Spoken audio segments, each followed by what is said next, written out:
Welcome to Dark Chronicles, the channel dedicated to the most unsettling and inexplicable mysteries. Today, we delve into one of the most puzzling cases in recent history, the disappearance of the Yuba County Five. These 5 young men from Yuba City, California, set off for a basketball game but never returned home. Their journey turned into a perplexing enigma that still raises numerous unanswered questions today. What really happened to the Yuba County Five? In this video, we will explore every detail of their story, from their lives before the trip to the eerie discoveries that continue to fuel speculation and doubt. Prepare to uncover a story shrouded in mystery, where every detail could make a difference.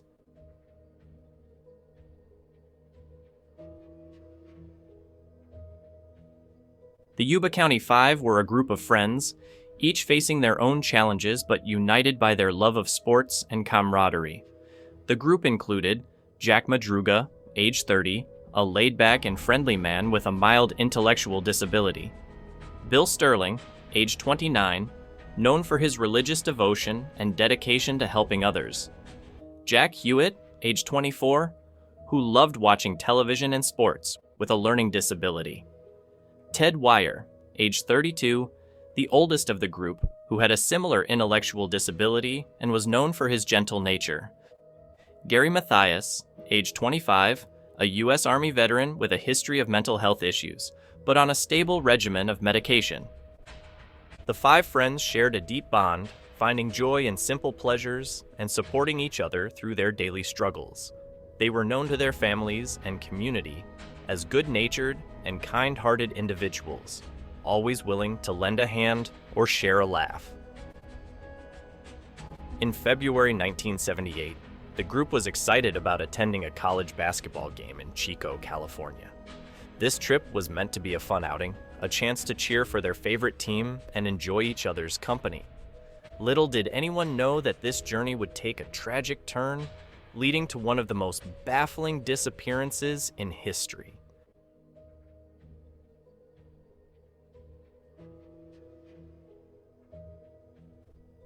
Around 6 p.m. on Friday, February 24th, 1978, 5 men left the Yuba City area and drove approximately 55 miles north to Chico, California. Their destination was a college basketball game between their favorite team, the University of California, Davis, and the Chico State Wildcats. Despite having a crucial basketball game of their own the next day, they felt it was worth staying out late to catch one final UC Davis game before the season ended. Their parents were unconcerned about the trip, as the men had often traveled out of town for games. If anything went wrong, they always made sure to call home. They were expected to return before midnight. UC Davis won the game with a score of 98-86.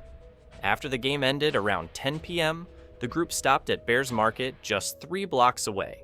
They purchased a Hostess cherry pie, a Langendorf lemon pie, a Snickers bar, a Marathon bar, 2 Pepsis, and a 1.5 quarts of milk. This was the last confirmed sighting of the group together. From there, they were supposed to head back to their homes in the Marysville-Yuba area. However, he never made it back. Instead, after passing through Oroville, Madruga took a detour onto the Oroville-Quincy Highway, leading them deep into the Plumas National Forest for reasons that remain unclear. As the evening of February 24th wore on and the men still hadn't returned home, their parents grew increasingly worried. They began calling each other, but no one had any news. The following day, friends and family searched frantically throughout Chico, Yuba, and the highways connecting the 2 cities, hoping to find Jack's car or any sign of the men. Unfortunately, their efforts yielded nothing. The 5 men were scheduled to play in a basketball tournament that same Saturday at Sierra College, located northeast of Sacramento. Some of them had even laid out their basketball clothes the night before, eager for the upcoming game. Wire had asked his mother to wash his new white sneakers for the tournament, telling her, "We've got a big game Saturday. Don't let me oversleep." Then, on the evening of Tuesday, February 28th, A dispatcher from Butte County reached out to the Yuba County Sheriff's Department with crucial information. A U.S. Forest Service worker discovered Jack Madruga's abandoned car the previous day. It was found on an unpaved road near Oroville, along the old Quincy Highway. The car was stuck in the snow, but it was operable and had enough gas to drive out. The keys were missing, and the window was rolled down, despite the frigid temperatures. The mystery deepened when investigators noted that the car showed no signs of any struggle or accident. Witnesses later reported seeing the group in a red pickup truck around the same area on the night they disappeared. This sighting led to theories about the involvement of a mysterious figure or group, possibly forcing the men up the mountain. However, this lead went cold as no further information surfaced.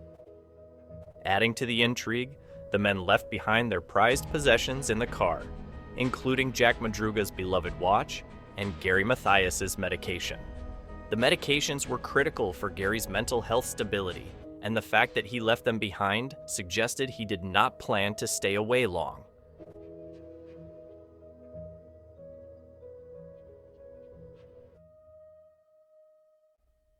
Authorities launched a massive search operation involving helicopters, snowmobiles, and ground teams scouring the rugged terrain.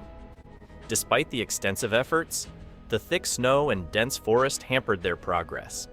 No trace of the men or any clues as to why they had driven up the mountain emerged initially.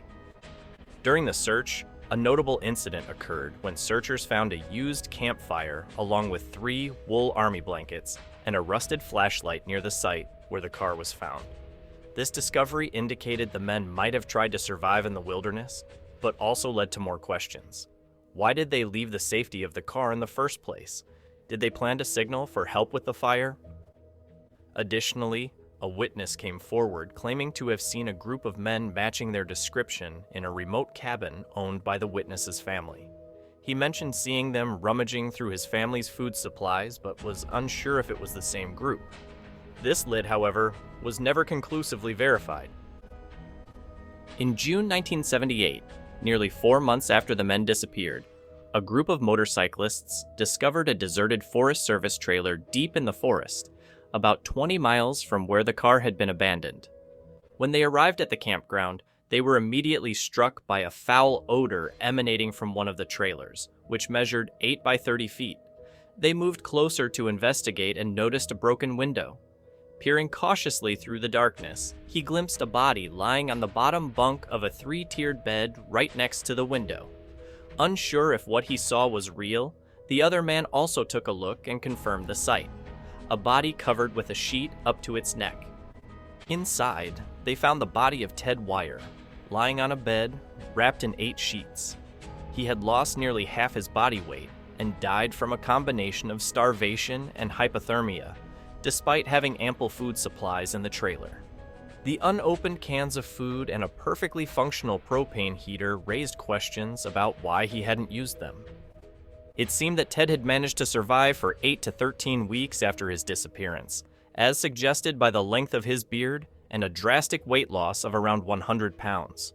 At the time of his death, he weighed only 120 pounds. His body was found wrapped in several bed sheets, tucked tightly around him like a shroud. This careful bundling indicated that someone else had likely been with him in the trailer, as it would have been impossible for Ted to wrap himself in such a precise manner. Around the trailer, searchers found evidence that the other men had also been there. On June 6, 1978, at around 10 a.m., the remains of Jack Madruga and Bill Sterling were discovered on the road leading to the trailer, indicating they might have been trying to find help but succumbed to the harsh conditions. They were found about 11 miles from the car. 2 days later, on the same path, the father of Jack Hewitt found his son's remains, further into the forest, scattered over a small area, likely due to animal activity. His bones were found near a stream, with his backbone providing a grim reminder of the ordeal the men faced. Curiously, Gary Mathias's shoes were found in the trailer, suggesting he might have left it barefoot. Despite extensive searches, his body was never found, leaving his fate one of the biggest mysteries of the case. Theories emerged that he might have continued deeper into the forest or met an unknown fate elsewhere.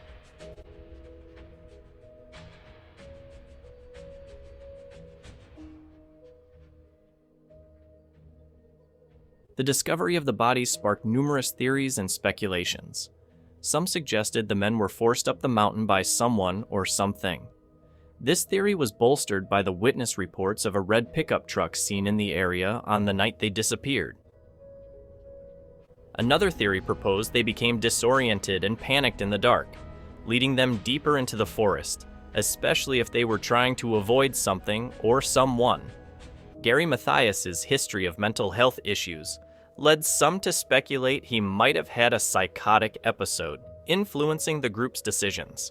His prior experiences of disappearing for long periods during episodes added weight to this theory. However, his military background and familiarity with survival techniques contradicted the idea that he would leave the trailer unprepared. Another sighting came from a man called Joseph Shans of Sacramento. He recounted to the police that he accidentally spent the night of February 24, 25, near where the Montego was later discovered. Shans had driven up to the area where he owned a cabin to check the snow levels before a planned ski trip with his family.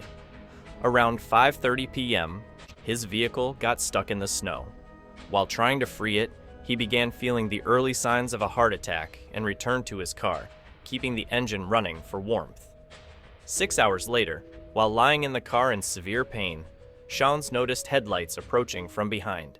He saw a car parked behind him, its headlights illuminating a group of people standing around it. Among them, he thought he saw a woman holding a baby. Shans called out for help, but the group fell silent and turned off their headlights. Later, he saw more lights, this time from flashlights, but those too went out when he called out again. The car he saw was Jack Madruga's Mercury Montego that Joseph saw when finally able to return back to safety with a long walk, leaving his own car behind. Shans said he called for help but was ignored, which fueled suspicions of foul play. The lack of concrete evidence left room for endless speculation. The distance from the car to the trailer, the unused supplies, and the missing person all contributed to the complex and puzzling narrative of the Yuba County Five. The case remains one of the most perplexing and haunting mysteries, a tragic tale of 5 friends who set out for a night of fun and never returned home.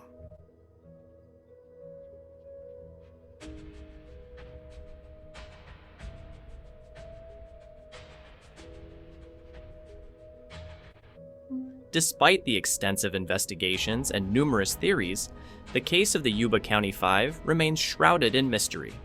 Why did these 5 young men end up on a remote mountain road, far from their intended destination? What caused them to abandon their car and venture into the dangerous wilderness? And what happened to Gary Mathias, whose body was never found? The case has left a profound impact on the families of the men, the local community, and true crime enthusiasts worldwide. Theories and speculations continue to circulate, with some believing the men fell victim to foul play, while others suggest they succumbed to a series of tragic events and poor decisions. Throughout the years, the story of the Yuba County Five has been covered in numerous books, documentaries, and articles, ensuring that their memory endures and the mystery remains in the public eye. The abandoned car, the trailer, and the surrounding wilderness serve as haunting reminders of the tragedy. Join us as we continue to delve into the world's most fascinating and unsettling mysteries, honoring the memory of those who have been lost and seeking answers that remain just out of reach.